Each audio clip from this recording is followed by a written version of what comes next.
Assalamualaikum warahmatullahi wabarakatuh.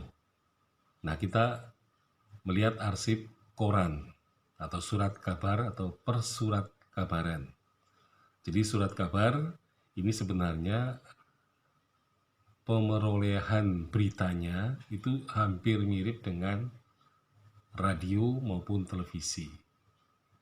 Tetapi koran kemungkinan lebih efektif dan lebih cepat ya, karena dia wartawannya melakukan wawancara dengan narasumber, kemudian dari situ ditranskripsikan, nah kemudian baru dibuat beritanya.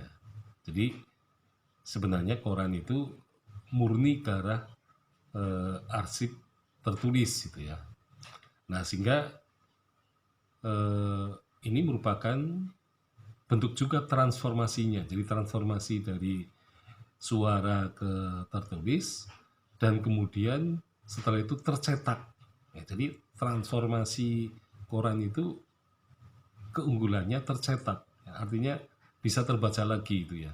Jadi arsip wawancara tersimpan di dalam file-file di redaksi koran, tetapi kemudian setelah jadi pun akan bisa terbaca lagi.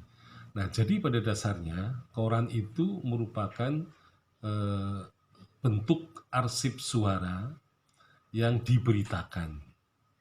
Ya, jadi arsip suara yang diberitakan. Nah, kemudian berita itu di kemudian hari akan menjadi salah satu dokumen yang penting. Ya, jadi koran adalah merupakan dokumen harian, ya, berita-berita harian. Sehingga kalau ya mungkin bisa masuk seperti dah register gitu ya. Jadi kalau dah register itu ditulis oleh lembaga, bisa seperti VOC ya, seperti buku harian. Tetapi buku harian koran ini melebihi ya dah register.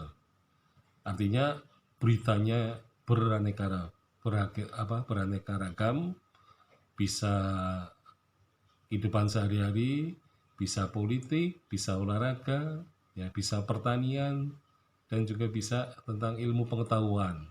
Jadi berita koran sangat beragam. Nah, inilah yang sebenarnya menguntungkan bagi sejarawan pada masa yang akan datang.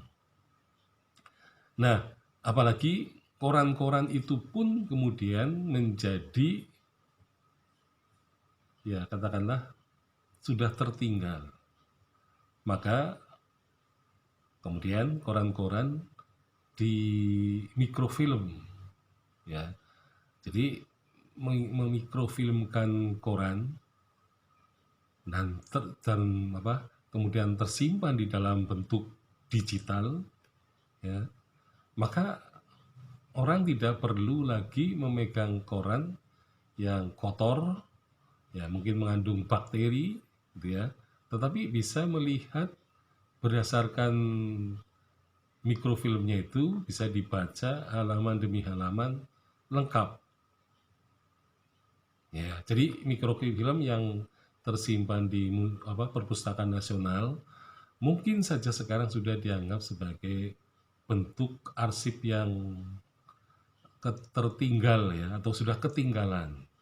Nah, koran-koran modern sekarang bisa menyuguhkan berita dalam bentuk digital.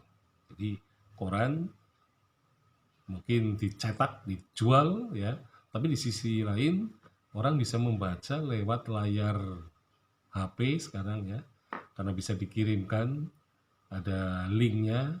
Nah, sehingga kemudian orang tidak perlu lagi beli surat kabar, tetapi membaca berita-berita melalui berita dalam bentuk digital. Di situ ada gambarnya, ada tulisannya, dan berita-berita yang lengkap dari halaman 1 sampai halaman yang terakhir. Dan inilah ya, saya kira koran pun juga tadinya berawal dari arsip yang sangat tradisional, tetapi kemudian juga berkembang sesuai dengan zamannya, yaitu ketika ilmu dan teknologi mengalami kemajuan yang pesat, maka lembaga atau katakanlah koran atau persurat kabaran ini juga mengalami kemajuan, dan hal itu memudahkan bagi para pembaca untuk menyimpan data koran itu dalam bentuk digital.